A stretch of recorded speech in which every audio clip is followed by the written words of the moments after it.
उन्होंने मुझे इतनी शानदार इंडस्ट्री का हिस्सा बनाया। उसके बाद मैं थैंक्स बोलना चाहूंगा मेरे माता पिता का, जिन्होंने मुझे इस दुनिया में लेके आए। और सबसे बड़ा थैंक्स मैं बोलना चाहूंगा मिस्टर गौतम वाली जी का, जिन्होंने इतना बेहतरीन सिस्टम बनाया जहां पे मेरे जैसा काम इंसान भी सोच सकता है और आगे बढ़ सकता है। और आज मुझे मौका मिला है आप सभी लोगों के बीच में अपनी स्टोरी शेयर करने का, डेफिनेटली बताएंगे।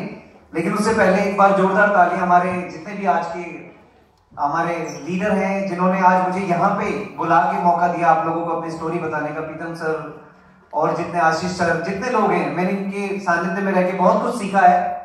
और आज मैं तहे दिल से थैंक्स बोलना चाहता हूँ सभी लीडरशिप का। एक बार जोरदार तालियां बजा दीजिए।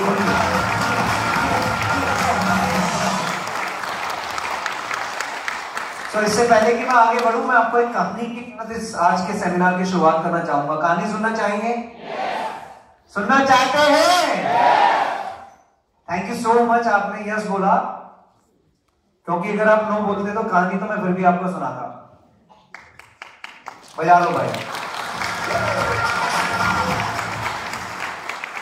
तो एक बार होता है ऐसे कि एक बार एक हस्बैंड वाइफ होते हैं, वाइफ शादी होती है उनकी, शादी होने के बाद 9 मंथ्स, आफ्टर 9 मंथ्स वाइफ को लेबर पेन होता है, बेबी प्रेग्नेंट होती है वाइफ, बेबी के टाइम पे एक लेबर पेन होता है।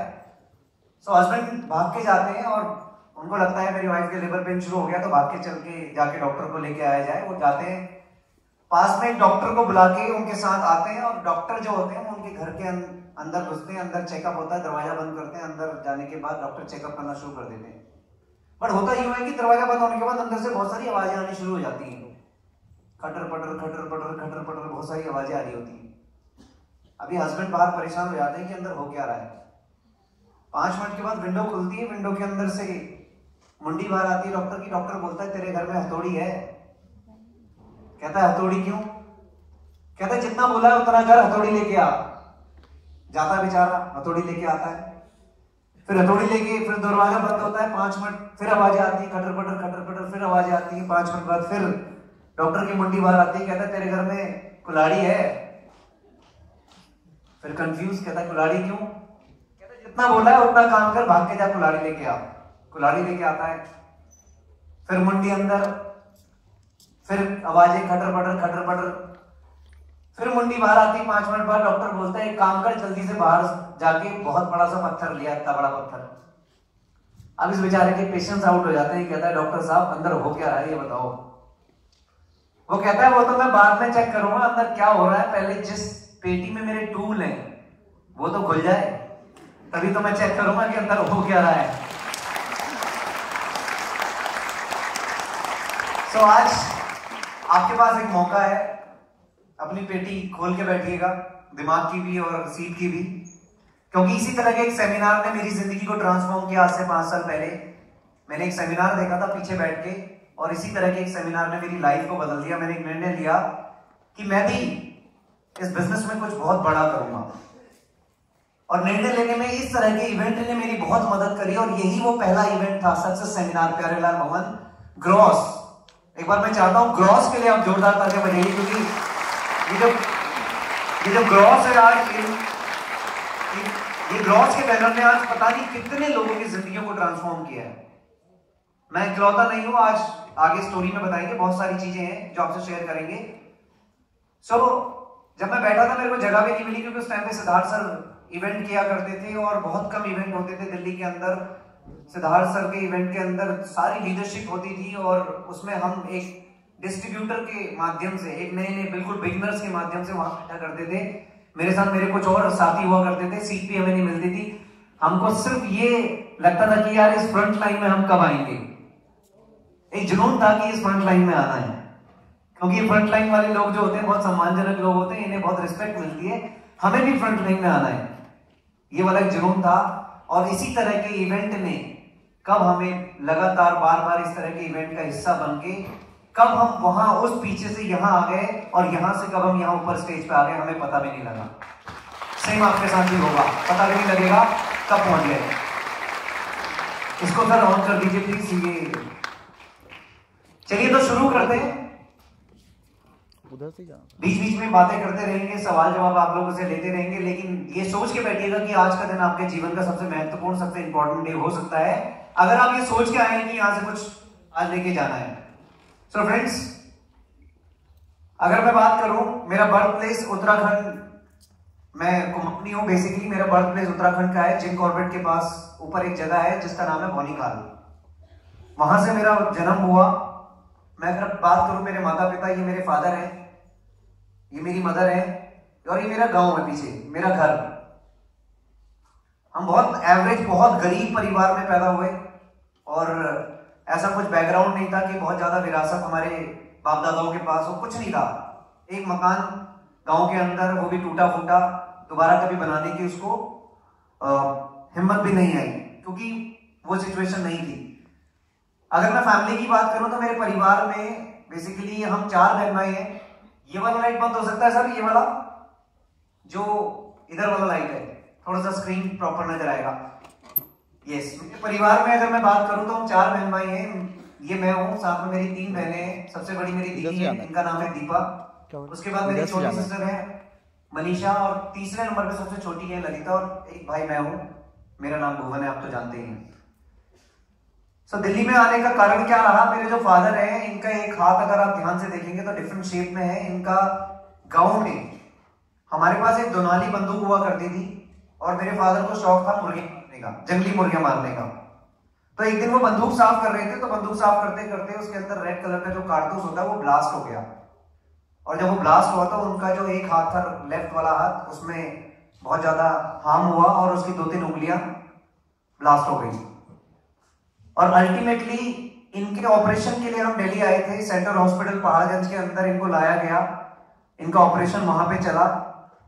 तो मेरी मदर उस टाइम पे, मैं अपने फादर के साथ यहाँ दिल्ली आ गया। पहाड़गंज में मेरे नाना नानी रहा करते थे, और मेरी मदर और मेरी तीनों बहनें गांव में रहा करती थी। लेकिन इनके ऑपरेशन के लिए हम दिल्ली आए थे, मैं और मेरे फादर। मैं नाना नानी के साथ रहने लग गया, और कुछ समय के बाद फिर मेरी मदर भी दिल्ली आ गई। ये मेरी मदर है जो आप नीचे दिख रही है। मेरे फादर ने ज्यादा काम जीवन में किया नहीं, क्योंकि हैंडीकैप की कैटेगरी में आ गए थे, और बहुत सारे काम ऐसे होते हैं जो हर तरह के इंसान नहीं कर सकते। हैंडीकैप के लिए कोई स्पेसिफिक काम होते हैं। सो अल्टीमेटली उन्होंने ज्यादा काम किए नहीं। और एक और आदत थी मेरे फादर को, अल्कोहल लेने की। आप जानते ही हैं, कुमाऊनियों में, पहाड़ियों में बहुत चलन होता है अल्कोहल लेने का। सो अल्टीमेटली जो भी काम मेरे फादर ने किया वो कभी भी उसमें सफल नहीं हो पाए। बहुत सारे काम उन्होंने, नौकरियां भी करी, लेकिन फोकस जो था वो था अल्कोहल के ऊपर, तो कंसंट्रेशन उतना ज्यादा लगता नहीं था। मजबूरन मेरी मदर को नौकरी करनी पड़ी एक स्कूल के अंदर। सन 2000 में पंचशील पार्क के अंदर, दिल्ली के अंदर एक स्कूल है, स्टेप बाय स्टेप, जहां पर मेरी मदर को एक आया की नौकरी, केयर टेकर की, बच्चों की केयर टेकिंग करने की जॉब उन्हें मिली, और उन्होंने वहां नौकरी करनी शुरू करी, और मेरा परिवार यहां से चलना शुरू हुआ। फादर जॉब करते थे लेकिन कॉन्सेंट्रेट नहीं कर पाते थे, तो मदर ने बाहर निकलना शुरू किया, और हम चारों बहन भाई घर में रहा करते थे। इसी दौरान स्कूलिंग हुई।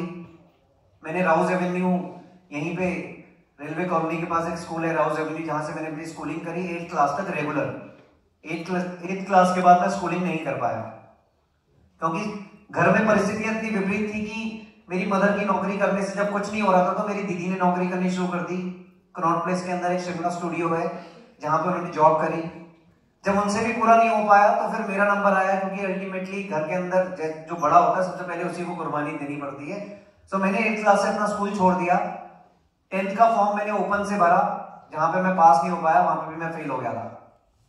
फोकस नहीं था स्टडी के ऊपर। फोकस ये था कि घर में बहुत प्रॉब्लम्स हैं, और बचपन से प्रोग्रामिंग इस तरीके से हो रही थी कि हमने कहीं ना कहीं मेहनत करनी है, काम करना है, जॉब करनी है, घर में पूरा नहीं हो पा रहा। सो इस चीज पे फोकस था। तो अल्टीमेटली मेरी दीदी के बाद मुझे भी नौकरी करनी पड़ी। मैंने वैसे तो बहुत सारे काम किए। मेरे फादर ने पहाड़गंज के अंदर एक चाय की दुकान खोली थी, क्योंकि उनको एक हैंडीकैप का सर्टिफिकेट मिला हुआ था। तो पहाड़गंज के अंदर एक पटरी के किनारे पे उन्होंने दुकान खोली थी। 1-1.5 साल वो दुकान चली, लेकिन उसके बाद वो बंद हो गई।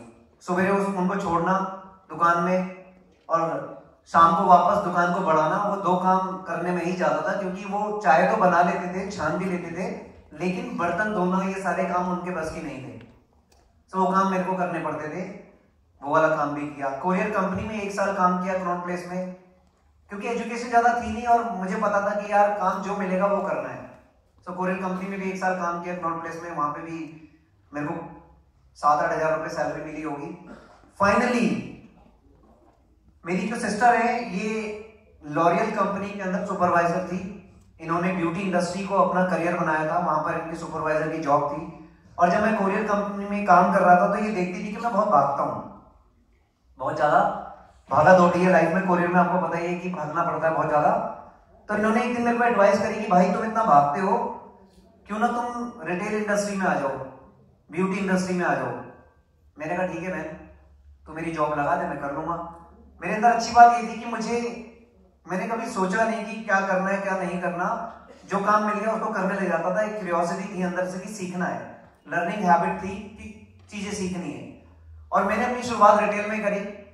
मयूर विहार फेज 2 के अंदर एक दुकान है कोमल आर्ट, जहां पे मैंने 1 साल VLCC कंपनी के अंदर रिटेल में जॉब की।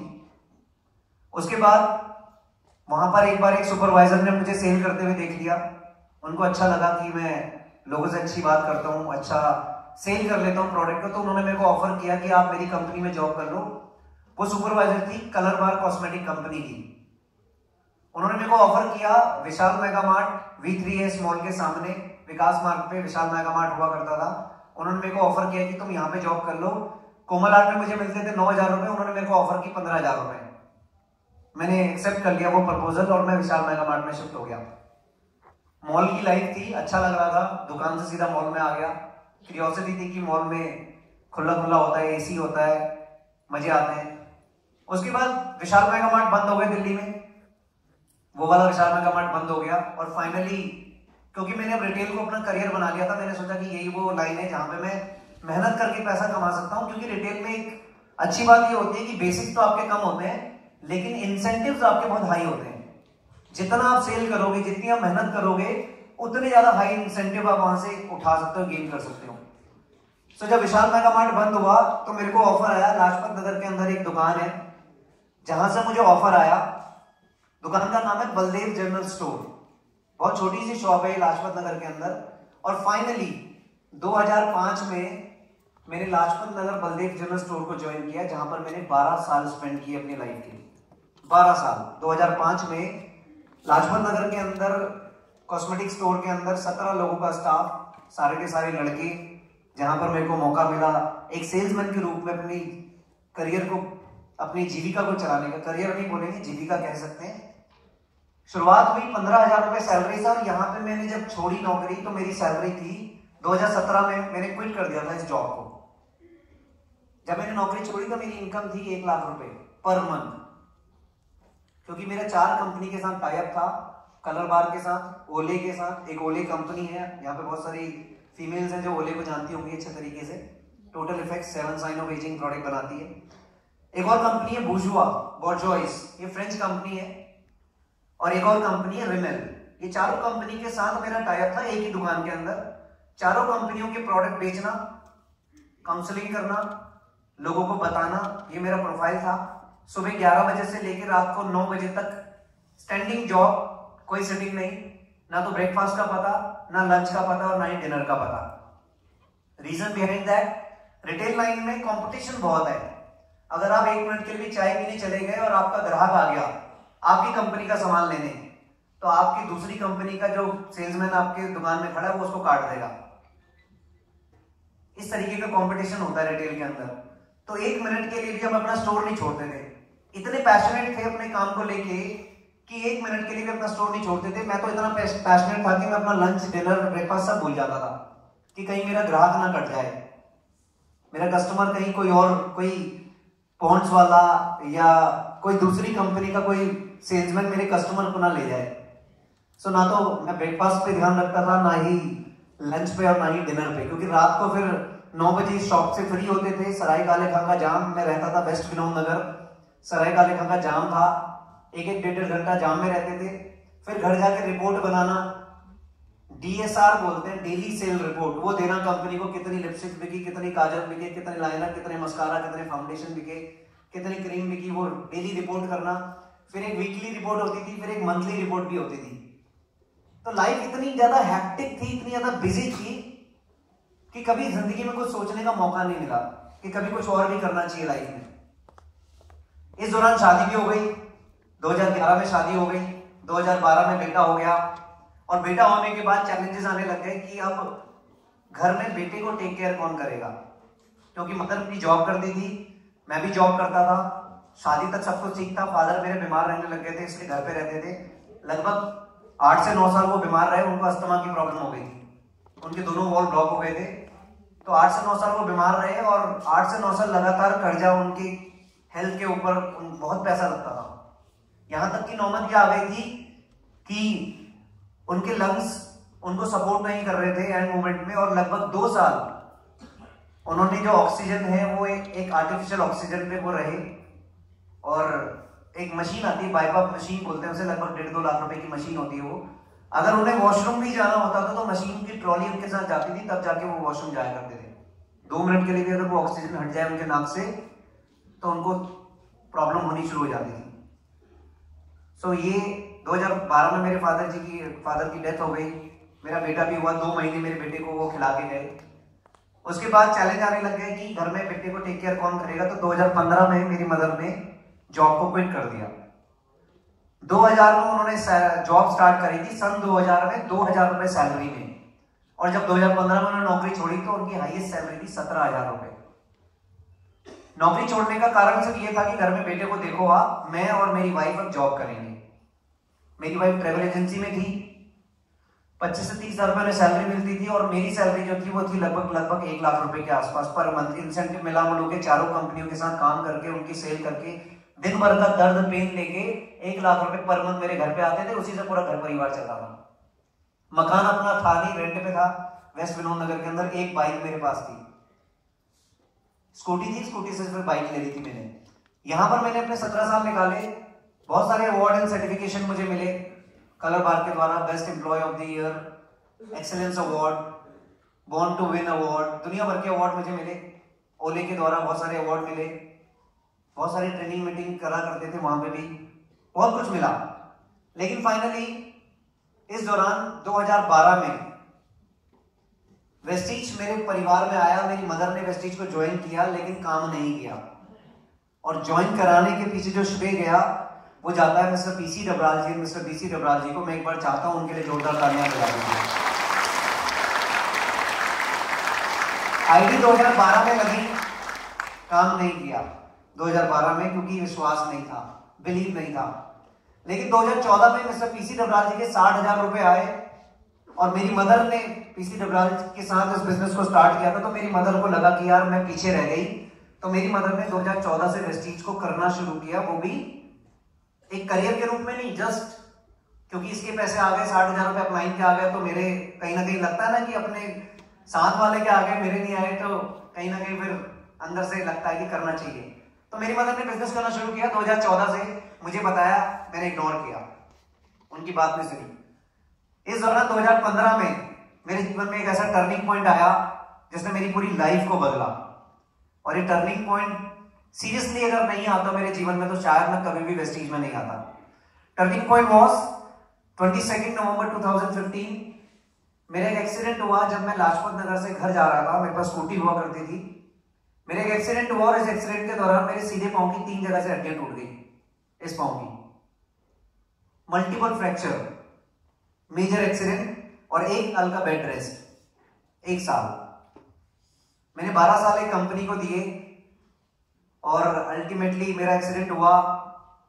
यहां तक मैं ऑलमोस्ट 13 साल उस कंपनी के साथ काम कर चुका था, सभी कंपनी के साथ। मेरा जब एक्सीडेंट हुआ मैं घर पे था, मैंने अपनी कंपनी में फोन किया, मेरे एचआर में मेरे सीनियर को मैंने फोन किया कि सर ऐसा सा हो गया मेरे साथ, मेरा एक्सीडेंट हो गया, मेरे घर परिवार मेरे के ऊपर चलता है क्योंकि बड़ी इनकम मेरे माध्यम से आती है, तो क्या आप मुझे फाइनेंशियली 1 महीना या 2 महीने सपोर्ट कर सकते हैं? मेरी कंपनी ने, एचआर ने मुझे मना कर दिया। सो आई रियलाइज कि जिस कंपनी ने मुझे इतने सारे अवार्ड एंड सर्टिफिकेशन दिए, ठीक है वो अपनी जगह पे है क्योंकि मैंने मेहनत की तो ऑब्वियसली मुझे मिलने थे, लेकिन आज 12 साल के बाद भी मैं जीरो हूं। मेरी टांग टूटी है, मैं घर पे हूं, आज मैं दुकान में नहीं जा रहा हूं, मेरी इनकम जीरो हो चुकी है। लेकिन इस दौरान जब मेरा एक्सीडेंट हुआ 2015 में, तो मेरी मदर का लेवल था सिल्वर डायरेक्टर, और इनकम आ रही थी 7,000 रुपए वेस्टीज से, 7,000 रुपीज। 2015 जब मेरा एक्सीडेंट हुआ तो शुरुआत के 8 महीने 8 मंथ्स मुझे डॉक्टर ने हिलने को भी मना किया था, अपने पैर को हिलाने को भी मना किया था। 8 महीने। यहां तक कि जो रेगुलर वेयर में जो लोग काम करते हैं, फ्रेश होना, ये तक मैंने बेड पे किया। मेरी मदर ने मुझे सपोर्ट किया। हालात वो थे कि कभी कभी रोना आता था कि यार भगवान ने ऐसा मेरे साथ क्यों किया। मैंने तो कभी किसी का नुकसान नहीं किया, ईमानदारी से सारे काम किए। लेकिन कहते हैं ना, जब कुछ आपके साथ होता है ना तो उसको अदरवाइज नहीं लेना चाहिए, क्योंकि जब आपके मन की नहीं होती तो शायद ऊपर वाले के मन की होनी होती है। उनकी क्या प्लानिंग थी मुझे नहीं पता था। जब मैं बेड में था मैंने रियलाइज किया कि मैं जीरो हूं आज, लेकिन मेरी मदर एक काम कर रही है जहां पर 7,000 रुपए उन्हें आ रहे हैं। वो काम एक ऐसा काम नहीं है जिसमें उनको प्रेशराइज किया जा रहा है। वो काम ऐसा काम नहीं है जिसमें उनको समय की लिमिटेशन हो। वो अपने हिसाब से करती हैं, किसी को भी बता देती हैं, अपने भाई को, सब्जी वाले को, बर्तन वाले को, सबको बता देती हैं। अपने मन से कर रही है, फैमिली को भी संभाल रही है, अपना भी इंजॉय कर रही है, सब कुछ कर रही है। 7,000 रुपए भले ही आ रहे हैं, लेकिन द ब्यूटी इज वो 7,000 रुपए मेरे को जब वो टेक केयर कर रही थी घर के अंदर, किसी से बात नहीं कर रही, कहीं नहीं जा रही, फिर भी आ रहे हैं। This is the beauty. मेरे को समझ में आया, मुझे समझ में आया कि यार ये कैसे आ रहा है। मतलब ये काम नहीं कर रही, घर से बाहर नहीं जा रही, किसी को बता नहीं रही है, कुछ नहीं कर रही है, ये 7,000 रुपए कैसे आ रहे हैं। मेरे को यहां पे क्लिक किया कि यार भुवन, अगर ये 7,000 रुपए 70,000 रुपए हो जाए तो भी ये लगातार आएगा। ये 70,000 रुपए अगर 7 लाख हो जाए तो भी ये लगातार आएगा। क्योंकि शायद ये इस व्यापार का नेचर है, शायद जो स्वभाव है इस व्यापार का कि काम नहीं भी कर रहे फिर भी पैसा आ रहा है। मुझे इस बात ने बहुत इन्फ्लुएंस किया। मेरी रिकवरी हुई। 22 नवंबर मेरा एक्सीडेंट हुआ था, 11 महीने में बेड में था। दिसंबर तक मेरी रिकवरी हुई और दिसंबर के बाद वापस मैंने अपनी शॉप को ज्वाइन किया। 2017 जनवरी बलदेव जनरल स्टोर को वापस ज्वाइन किया। लेकिन अब की बार मेंटली मैंने डिसाइड कर लिया था कि मैं अब वेस्टीज करूंगा, क्योंकि मेरे को यहाँ पे कुछ फीचर्स ऐसे नजर आए जो बाहर आम दुनिया में नहीं थे। मैंने अपनी शुरुआत करी 2017 जनवरी से इस बिजनेस की, जहां पर मैंने डिसाइड किया कि मैं अब इस बिजनेस को करूंगा अपनी मदर की आईडी से। मैंने अपनी मदर को बोला कि मैं आपको सपोर्ट करूंगा, मैं अपने लोगों को बताऊंगा आपके साथ, आप चिंता नहीं करो, आप दोनों मिलकर करेंगे। लेकिन शुरुआत हर काम की लर्निंग से होती है। मैंने भी अपनी शुरुआत लर्निंग से करी। मेरे को मेरी अपलाइन ने बता दिया था कि भुवन, अगर इस बिजनेस में कामयाब होना है तो सीखना जरूरी है, उसके बगैर नहीं होगा। और जिंदगी में अगर इस बिजनेस में आ गया तो जिंदगी में सारे काम करियो, लेकिन एक काम मत करियो, कभी भी इवेंट को मिस मत करियो। कहीं पे भी हो पूरी दुनिया में, कहीं भी इवेंट हो, किसी का भी इवेंट हो, इसको मिस मत करियो, क्योंकि अगर इसको मिस कर जाएगा तो कामयाबी हो सकता है मिल जाए, लेकिन थोड़ी डिले हो जाएगी। लेकिन अगर इवेंट में रहेगा तो हो सकता है कामयाबी बहुत जल्दी आ जाए। शुरुआत सीएनटी से हुई। आईटीओ पे सीएनटी हुआ करती थी उस टाइम पे, सिद्धार्थ सर की। हम सभी लोग आईटीओ पे लाइन लगा के सीएनटी अटेंड किया करते थे। एनडी तिवारी भवन हमारा इंस्टीट्यूशन सेंटर था। मैंने सर को काफी टाइम वहां पे देखा है आईटीओ पे। आशीष सर को एक बार सर के लिए तालियां बजा दीजिए, सर से सीखा है मैंने बहुत कुछ। सीएनटी करना, ग्रुप मीटिंग करना, होम मीटिंग करना हमारे बिजनेस की नींव है, ताकत है। मैंने पहले दिन से इस जिम्मेदारी को उठाया, ऑनरशिप के साथ इस बिजनेस को किया। कभी डिपेंड नहीं रहा कि मेरी अपलाइन आएगी, मुझे बताएगी, मेरे को बोलेगी कि लिस्ट बनाओ तब मैं लिस्ट बनाऊंगा, मेरे को बोलेगी कि होम मीटिंग करो तब मैं करूंगा, मेरे को बोलेगी ग्रुप मीटिंग करो तब मैं करूंगा। नहीं, बिजनेस मेरा है यार। अपलाइन ने दे दिया, बहुत बड़ा एहसान है मेरे ऊपर, क्योंकि आज लोग ऐसे भी हैं इस दुनिया में जिन्हें पता भी नहीं है कि वेस्टीज जैसा भी कोई प्लेटफॉर्म है जहां से लोग कामयाब हो सकते हैं। एटलीस्ट मेरी अपलाइन ने मुझे बिजनेस दे दिया, बहुत बड़ी बात है। उनका बहुत बड़ा एहसान है मेरे ऊपर कि उन्होंने बिजनेस दे दिया। गाइडेंस उनकी हमेशा मेरे साथ रही, लेकिन काम मैंने सारे खुद ही किए।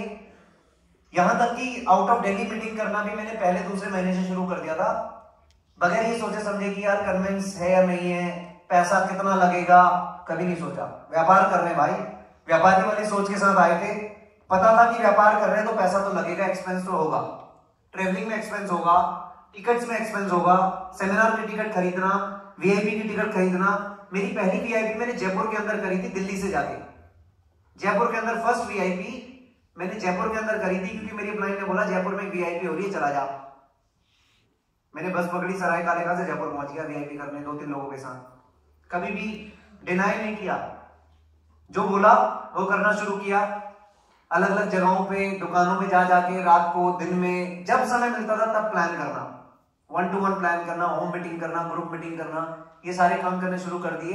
धीरे धीरे लोगों ने रिजेक्शन भी दी, ऐसा नहीं कि रिजेक्शन नहीं दी, इनिशियली बहुत रिजेक्शन आती है, लोग मना करते हैं, ना बोलते हैं, यहां तक कि कई बार बहुत तगड़ी वाली बेइज्जती भी कर देते हैं। कोई फर्क नहीं पड़ता यार, part of our business, rejection हमारे बिजनेस का पार्ट है। पहले दिन पता था कि लोग ना बोलेंगे, फर्स्ट डे ये प्रोग्रामिंग कर ली थी कि ना तो सुननी है भाई। अब वो ना किस वे में आएगी, किस रूप में आएगी ये नहीं पता, लेकिन ना तो लोग बोलेंगे। कई बार लोगों ने ये भी बोल दिया, बोरा दरवाजा सीधा बाहर निकल जा, अगर तो वेस्टीज से आया तो। इट डजंट मैटर, ठीक है यार, मेरा व्यापार है, ना बोलेंगे, कोई दिक्कत नहीं है। हंस के रिजेक्शन को फेस किया, thank you so much sir, आपने अपना कीमती समय दिया, कोई फर्क नहीं पड़ता। ये रिजेक्शन फेस करते करते सफलता आने लग गई, टीम में लोग आने लग गए, अच्छे अच्छे लोग आने लग गए, अच्छे अच्छे लोग मिलने लग गए। लेकिन ये मिले तब जब मैंने अब इनिशियली स्टेज ये डिसीजन लिया कि मैं करूंगा सक्सेस सेमिनार। जैसे कि मैंने कहा, यही प्यारेलाल वो भवन था जहां पर हमने अपनी छोटी छोटी सेलिब्रेशन, अपनी छोटी छोटी अचीवमेंट को शेयर किया। किसी का सिल्वर डायरेक्टर होता था तो हम शेयर करते थे, किसी का ब्रॉन्ज होता था हम शेयर करते थे, किसी का गोल्ड होता था हम आपस में शेयर करते थे। पता नहीं था कि कहां पहुंचेंगे, लेकिन हंसते हंसते इस बिजनेस को किया। कभी भी दिक्कत कभी नहीं आई, प्रॉब्लम थी, बिल्कुल थी, दिक्कतें थी, लेकिन कभी झलकने नहीं दी फेस पे। डाउनलाइन को पता भी नहीं लगता था कि मेरी अपलाइन को कितनी प्रॉब्लम है, भले ही कितनी मर्जी हो। लेकिन ये काम करते करते सफलता आने लग गई। और पहली बार मौका मिला, 2018 आया, पहली बार मौका मिला विदेश यात्रा करने का वेस्टीज के ट्रैवल फंड के माध्यम से। पहली बार फॉरेन ट्रिप गए। आज जितने लोग आपको इस फोटो में नजर आ रहे हैं ना, किसी को भी, कोई भी इंसान आज नाम का मोहताज नहीं है, हर किसी को पूरी दुनिया जानती है। आप हैं कुलदीप जी, जो मेरी पहली प्रोस्पेक्टिंग थे इस बिजनेस के अंदर, फर्स्ट प्रोस्पेक्टिंग, पहली प्रोस्पेक्टिंग थी मेरी, जिनको मैंने बिजनेस बताया, आज पूरी दुनिया में जानती है। सिद्धार्थ सर, एक बार जोरदार ताली सिद्धार्थ सर, संतोष जी के लिए। सर के सानिध्य में रहकर सीखा, संतोष जी के सानिध्य में रहकर सीखा इस बिजनेस को। एक स्टूडेंट बन के कमिटमेंट था पहले दिन से कि भाई 3 साल का कोर्स है नेटवर्क मार्केटिंग का, और 3 साल बाद हम एंटरप्रेन्योर होंगे, 3 साल बाद हम एक सफल बिजनेसमैन होंगे। इस सोच के साथ बिजनेस किया। फिर दूसरा ट्रिप आया 2019 के अंदर, मलेशिया, स्टार क्रूज, बहुत मेमोरेबल ट्रिप था हमारे लिए, बहुत ज्यादा मजा हमने किया इस ट्रिप में।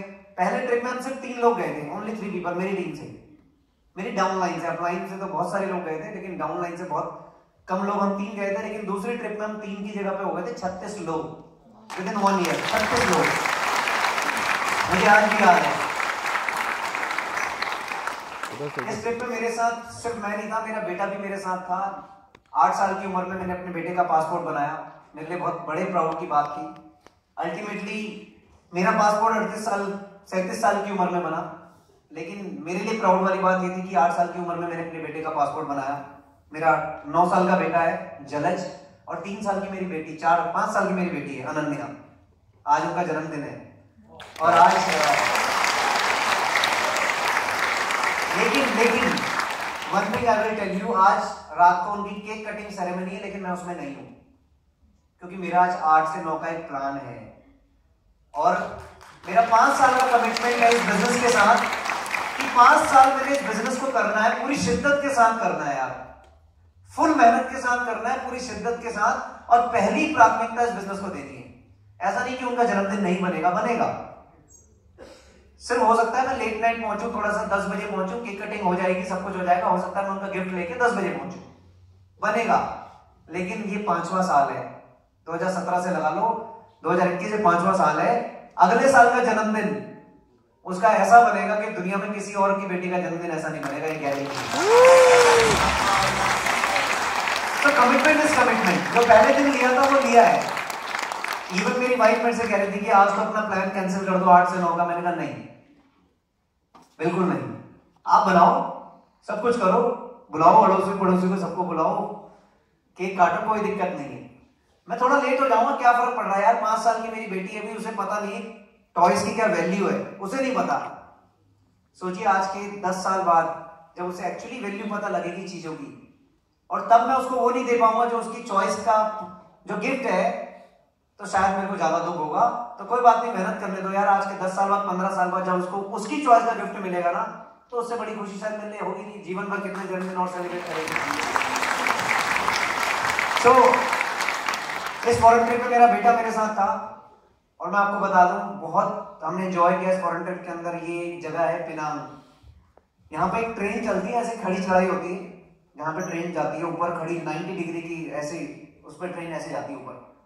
सो इसमें हमने बहुत एंजॉय किया। ट्विन टावर है यहाँ पर एक जू है जिसमें हमने काफी बहुत ज्यादा हम इतने पागल थे कि हमें लगता था कि यार पता नहीं क्या मिल गया जीवन में। जब एक ऐसे इंसान को जिसने, मैं अगर फ्रेंकली बताऊं तो मेरे कभी जीवन में, मेरी शादी को आज 2011 से लगा लो 12 साल ऑलमोस्ट होने वाले हैं। इवन मैंने अपना हनीमून भी प्लान नहीं किया था, क्योंकि इतनी कभी ऐसा कोई संभावना नहीं थी। जॉब में इतने फंसे रहते थे, मैंने कोई ज्यादा डेस्टिनेशन देखी नहीं अपने जीवन में। भारत के अंदर भी कुछ नहीं देखा मैंने, सिर्फ एक नैनीताल, वहां पे भी मेरी मौसी रहती है तो वहां पे मैं चला जाता था कभी कभी। ना शिमला, ना कुल्लू, ना मनाली, ना देहरादून, कुछ नहीं देखा। वेस्टीज ने भले ही मेरे को 5 सालों में भारत के हर एक कोने को घुमा दिया, लेकिन वैसे कभी नहीं गया मैं। सो पहली बार अगर हवाई जहाज का मौका मिला, पानी के शिप का मौका मिला, और किसी इंसान की उम्मीदें हो, उसे चाहिए नॉर्मल बर्फी से मिल जाए काजू की बर्फी, तो कैसा दिल एक्साइटेड होता है नहीं होता है? तो वही मेरे साथ था। तो मुझे जब ये पहला दूसरा ट्रिप हो रहा था तो पता नहीं ऐसा लग रहा था कि यार शायद एक ड्रीम है। हम इस जू के अंदर थे, वीडियो मैंने यहाँ पे शूट किया था। इसका ऑडियो कनेक्ट हो सकता है क्या लैपटॉप के साथ? एक बार देखिए अगर इसका ऑक्स कनेक्ट हो जाए तो। हाँ ये रहा। अच्छा, हम लोग इतने ज्यादा पागल थे कि क्या सही है क्या गलत है हमें ये भी नहीं पता लगता था। इतने ज्यादा मैड थे हम अपने बिजनेस को, इतना खोए हुए थे अपने बिजनेस में।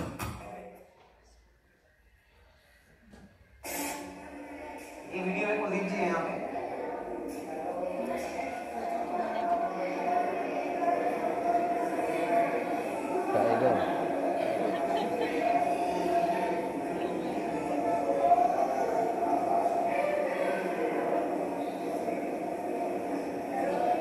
इन्होंने, कुलदीप जी ने यहाँ पे शेर को दूध पिलाया। अब मेरे को लगा यार मैं तो अपलाइन में हूं, इन्होंने तो शेर को दूध पिला दिया, मैं क्या करूं, है ना?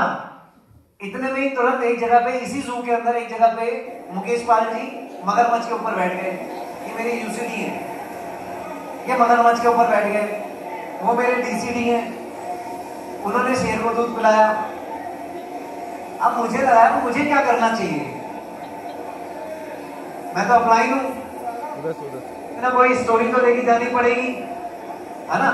तो वहां पे गेम प्ले हो रहा था, मुझे नहीं पता था होने वाला क्या है।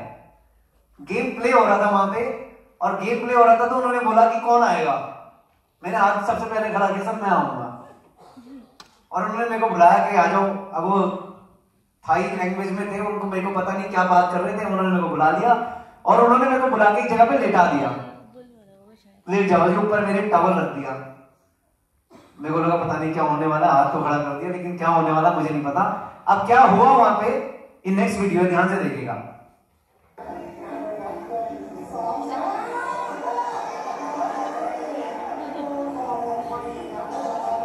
ये हाथी और इसके नीचे मैं। अगर यहाँ पे उसने पैर का वजन थोड़ा ज्यादा रख दिया होता ना, अभी ये बच्चा है, अभी ये बड़ा भी आएगा, रुको, ये बच्चा है, अभी ये बड़ा भी आने वाला, रुक जाओ।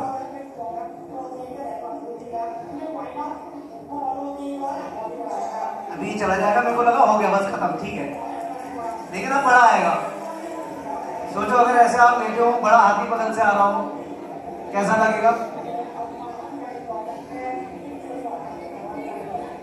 ये आ गया जी बड़ा वाला।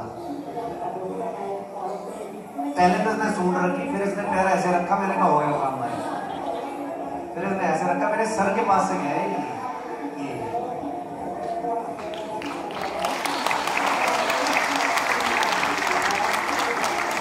हम लोग basically, thank you so much, हम लोग इतने ज्यादा एक्साइटेड थे, हमें ये भी समझ में नहीं आ रहा था कि हम कर क्या रहे हैं।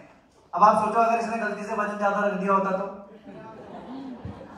यही खत्म हो जाती स्टोरी, सक्सेस सेमिनार यही खत्म हो जाता। यस और नो बजा दो यार, पहले बजा दो।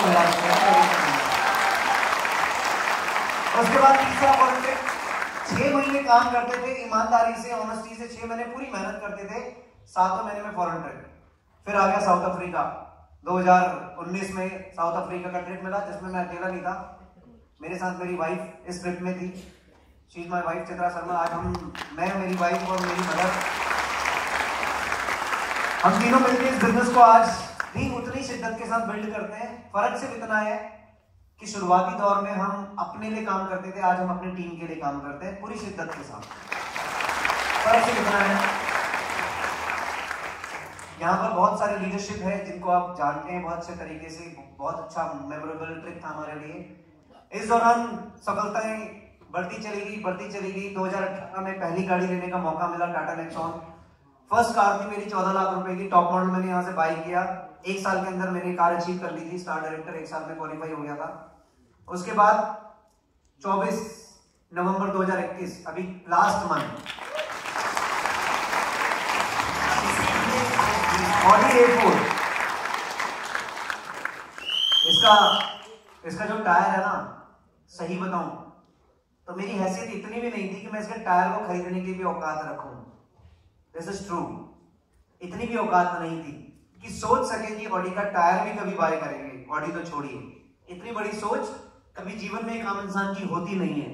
अगर वेस्टीज का प्योर सिस्टम नहीं होता, अगर डायरेक्ट सेलिंग इंडस्ट्री नहीं होती, अगर मिस्टर गौतम बाली जी नहीं होते, और अगर मेरी इतनी जबरदस्त लीडरशिप नहीं होती जिनसे मैंने सीखा, तो भोजचंद शर्मा की कोई औकात नहीं थी कि वो आपको अपनी स्टोरी बताए और ये बताए कि उसके जीवन में ये उपलब्धियां हैं।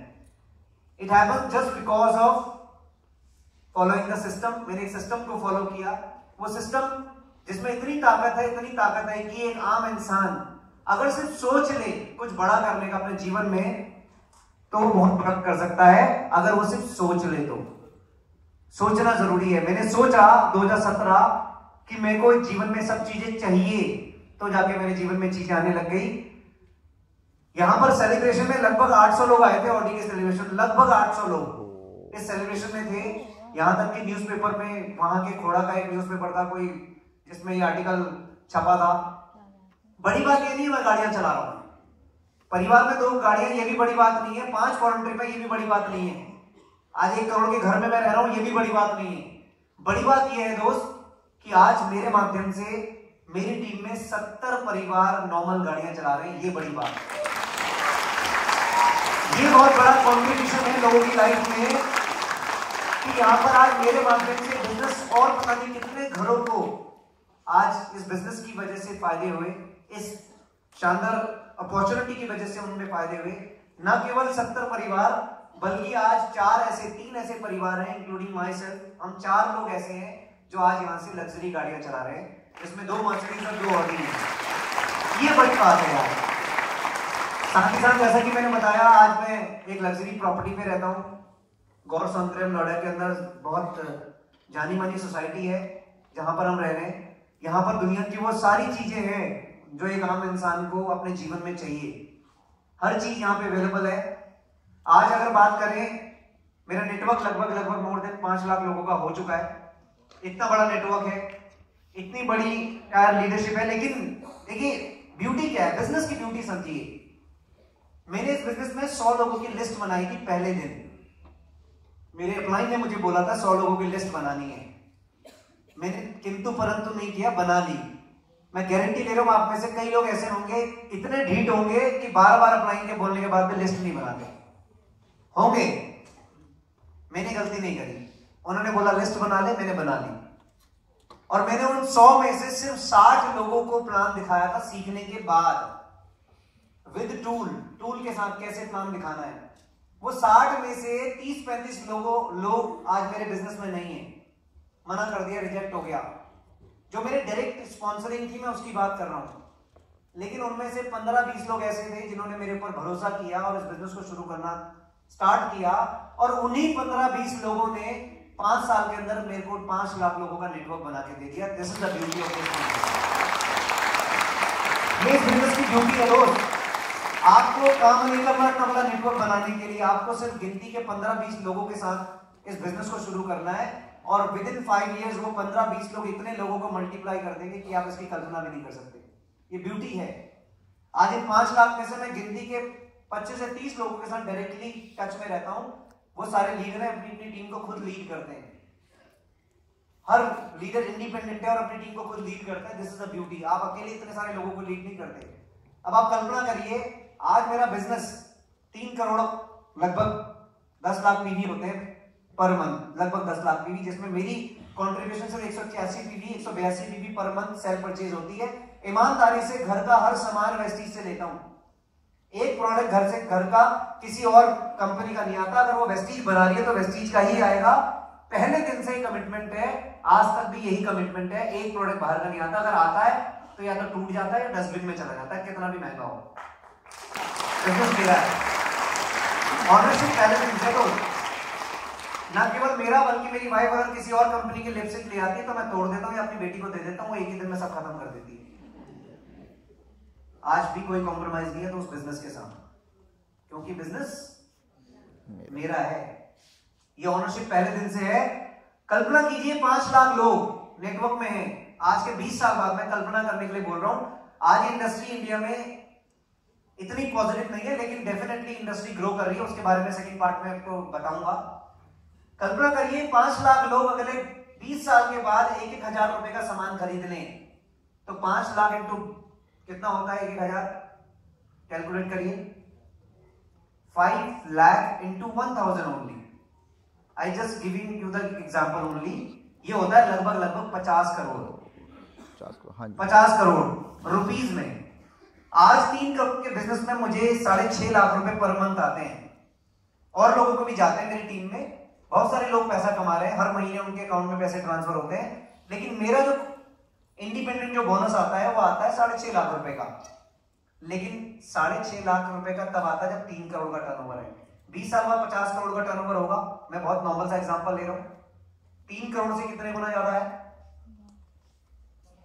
17 गुना ज्यादा है। 6.5 लाख को 17 गुना ज्यादा कर लो, कितना हो गया? कितना हो गया?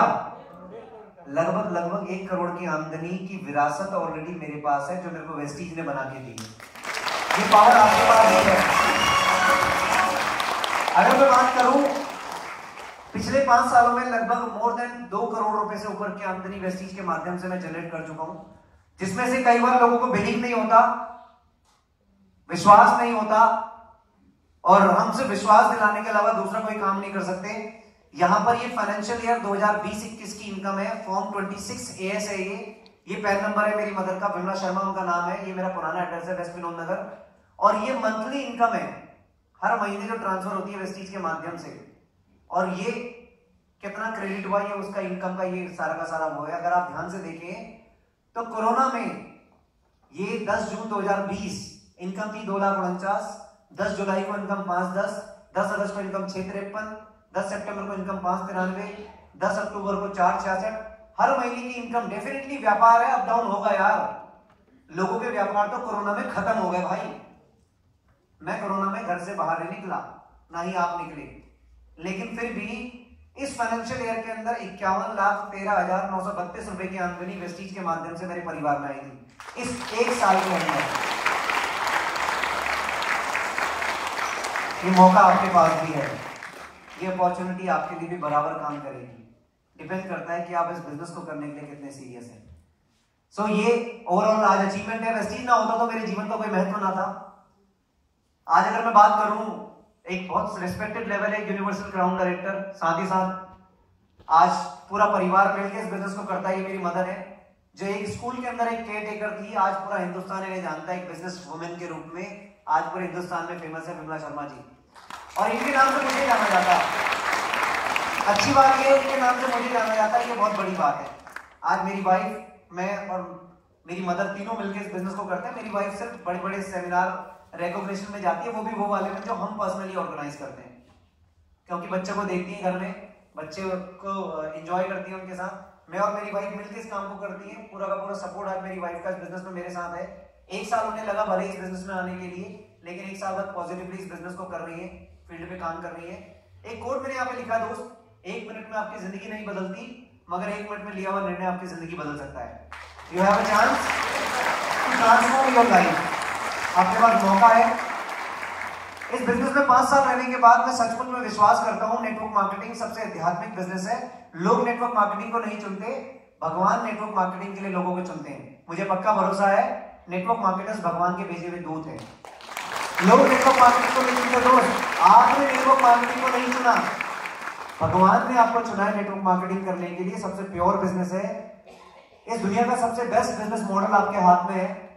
इस दुनिया का सबसे पावरफुल बिजनेस मॉडल आपके हाथ में है।